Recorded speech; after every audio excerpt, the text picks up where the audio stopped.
All right, we're back cooking with friends. Of course, I've got my good buddy Jake in here today, and he's gonna replicate the recipe that he cooked at Memphis in May on our team. And tell them what you call this, Jake. So I call this stuffed bacon wrapped shrimp, or even better, Boudin stuffed bacon wrapped shrimp. We took 11th place at Memphis in May. You already know if you ain't first, you last, but 11th place, it ain't too shabby for the World Championship. Well, you know what? I don't care what place it took, as good as it was, it deserves to be cooked over and over because it's a unique flavor, and myself, I personally like it. Absolutely.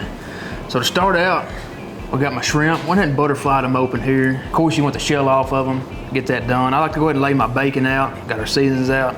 I got a block of some good softened cream cheese, and I got a link of Boudin I took out of the casing. Just use your favorite Boudin. I like to heat it up a little bit, that way it's more pliable. We're just gonna start working this together with a spoon. So as we're starting to work this together, got some of my barbecue rub here. I'm gonna say you put a heaping tablespoon in there. And a little dose of that garlic jalapeno, just to give it a little touch of spice.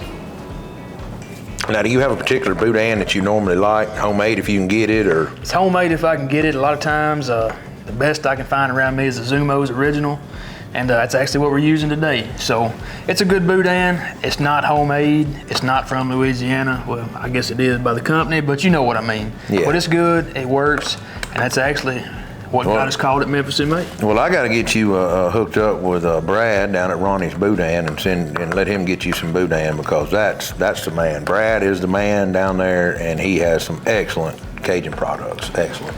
Absolutely. That's one thing I do. I love Boudin, different types of smoked sausages. It's one thing I really enjoy, trying different ones from across the country. And anytime I'm down south, I always got to try them out. Always. I can't pass through Hammond, Louisiana without going through there and getting some chicken cracklings myself. And his cracklings are some of the best I've ever had. Well, I'm going to say you've got that nice and incorporated.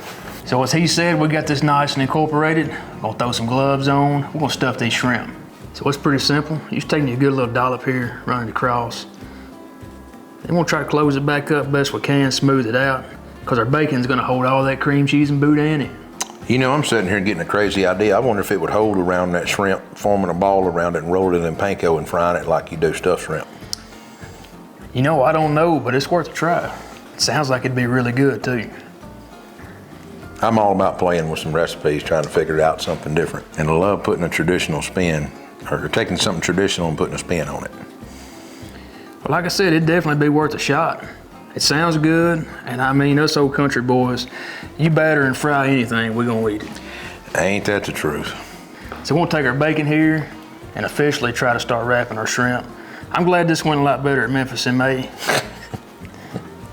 But we get this wrapped up, and you don't want to double wrap it. Some scissors, right? Yep, we do, because you don't want to double wrap it. You want to kind of cut that tail off. You want to leave a bit of tail on the shrimp there hanging out. That way you don't get it too chewy. Just like this. We'll trim that shrimp up. Take our toothpick here, go ahead and stick her through. So we'll get the rest of them done, hopefully a little easier than the first one. So now we got everything wrapped up in bacon. Hit a nice dust of that old hot barbecue rub here on each side, and we'll get them outside. Let's get these out to the RegTech, 300 degrees. All right, we got our RegTech Bullseye fired up. It's running with those roll oak hickory blended charcoal pellets. Jake's gonna get this shrimp on right here. I'm ready to eat. 300 degrees, come back in about 30 minutes and get them lost in the sauce. So we'll make a glaze for our shrimp here. I've got competition barbecue sauce, and then our brown sugar, honey habanero glaze. I'm gonna do 4 parts to 1. You can do 3 parts to 1, just depending on how much spice you want on it. Today I'm gonna do 1 cup of comp sauce.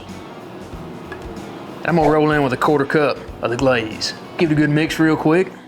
So we've been on for 30 minutes. I got my sauce here we made up. I'm just gonna brush that on there. And then we're gonna flip them and brush the other side.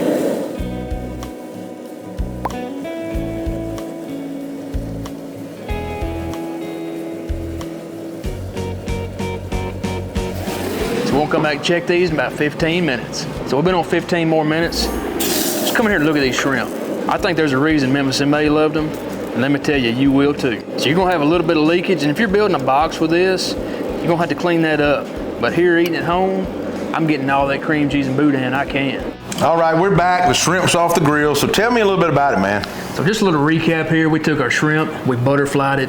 We made a cream cheese Boudin mixture with my barbecue rub and some garlic jalapeno.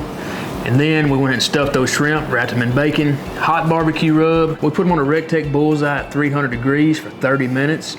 Then we came out, we made us a glaze with some competition barbecue sauce and some brown sugar honey habanero glaze. We glazed these bad boys up, finished them off for 15 minutes, and here we are. Yep, and it's time for me to taste this. Jake talked a long time. As good as these smell, they, They're gonna be good. Let's give it a try. Let's do it.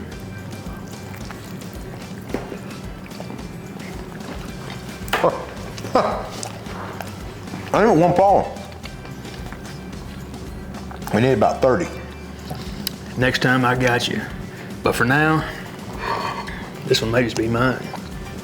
I want to tell you, that was good. There's a reason Memphis may love these. You will too. These right here scream a football party, and you can make them at home on a pellet grill, on a wood burner, on a charcoal grill. That is so unique and so flavorful of everything going on there.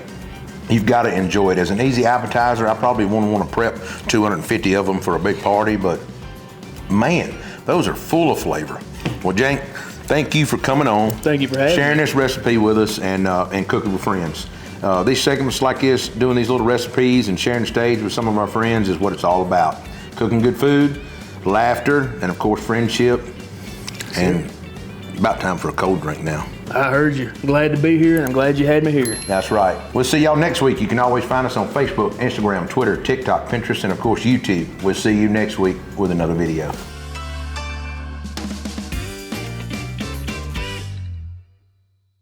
You know, I'm sitting here getting a crazy idea. I wonder if it would hold around that shrimp, forming a ball around it and roll it in panko and frying it like you do stuffed shrimp.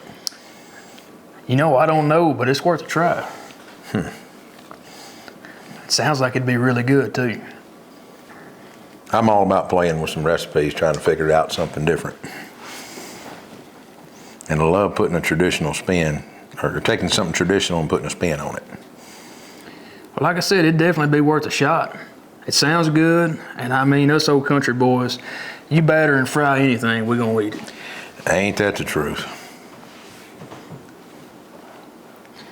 You know, people ask me all the time, how's your blood pressure not through the roof? And, you know, doctors go to medical school for a reason. They got to put food on their table just like I do. That's exactly right.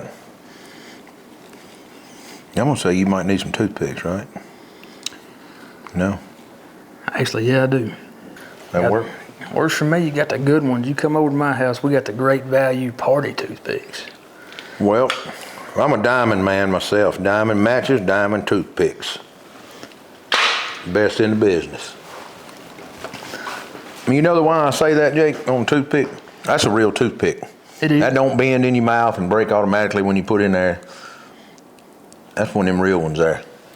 Hey, these right here is what the guys around here in the country on these dirt roads, they put in their mouth and they kick back on the rocker on the front porch. And they usually got to chew a tobacco in and drinking a cold beer in the evening times.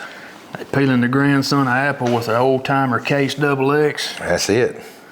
How was it back then? You know, I got to keep my Case XX in the safe now because I can't tell anybody I was around, but I know. it was good. It was real good. You know, has anybody ever thought to ask you, or did they write that movie Benjamin Button off of you? You know, they didn't, but I think about suing them for some copyright stuff. I believe it. The Curious Case of Benjamin Button.